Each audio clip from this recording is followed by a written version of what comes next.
करण ने महेश से कहा कि निधि की इच्छाओं का पालन करने से उसे परेशानी और भ्रम हो रहा है। जवाब में महेश ने करण को आश्वस्त किया कि समय के साथ स्पष्टता सामने आएगी और चीजें ठीक हो जाएंगी।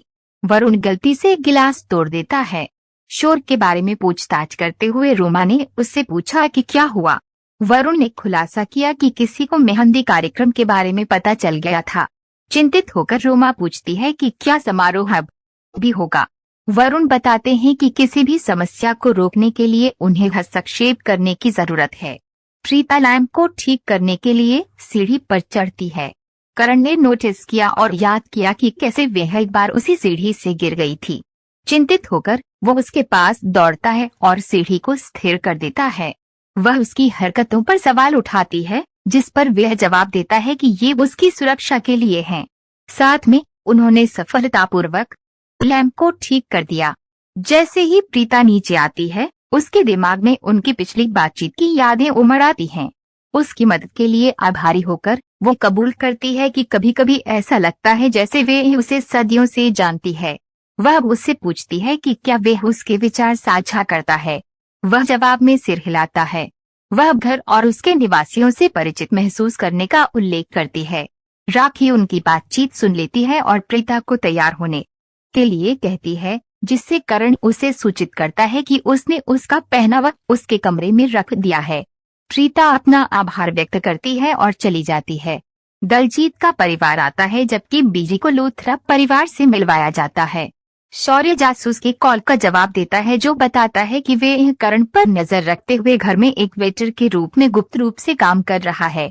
महेश जासूस की बात सुन लेता है और उससे सवाल करता है, जो सुरक्षा उद्देश्यों के लिए अपने बॉस को सूचित करने के बारे में झूठ बोलता है। महेश उसे अपने फोन कॉल और जासूस के चले जाने की बजाय मेहमानों पर ध्यान केंद्रित करने की सलाह देता है। इस बीच राजवीर जासूस से टकराता है, लेकिन उसे पहचान लेता है और इसके बजाय अपने काम पर ध्यान केंद्रित करने का फैसला करता है। जैसे ही प्रीता अपने झुमके पहनने के लिए संघर्ष करती है, करण उसे नोटिस करता है और मदद के लिए जाता है। प्रीता उसे धन्यवाद देती है। निधि उनके इस पल को देखकर परेशान हो जाती है। राजवीर करण के कमरे में घुस जाता है और अंशुमन की कॉल का जवाब देता है। वह अंशुमान पर जासूसी करने के लिए जासूस भेजने का आरोप लगाता है। अंशुमान ने इससे इनकार किया और राजवीर को कुछ दस्तावेजों के साथ कार्यालय में आने का निर्देश दिया। तभी राजवीर को पता चला कि लॉकर का पासवर्ड बदल दिया गया है। उसी समय महेश प्रवेश करता है और राजवीर से उसकी वहां उपस्थिति के बारे में सवाल करता है। जल्दी से सोचते हुए राजवीर झूठ बोलता है कि वे यह बाथरूम का उपयोग कर रहा है। हालांकि महेश ने देखा कि लॉकर का दरवाजा खुला है, जिससे संदेह पैदा हुआ। करण प्रीता को आश्वासन देता है कि उसे धन्यवाद देने की कोई आवश्यकता नहीं है, क्योंकि वे दोस्त हैं। निधि अनुमान लगाती है कि ये प्यार हो सकता है और उम्मीद करती है कि प्रीता अंततः इसे समझ जाएगी। प्रीता ने खुलासा किया कि वह राजवीर की मासी है और फिलहाल सिंगल है। करण को यह एहसास होता है कि प्रीता राजवीर को अपने बेटे रुद्र के रूप में भी याद नहीं करती है।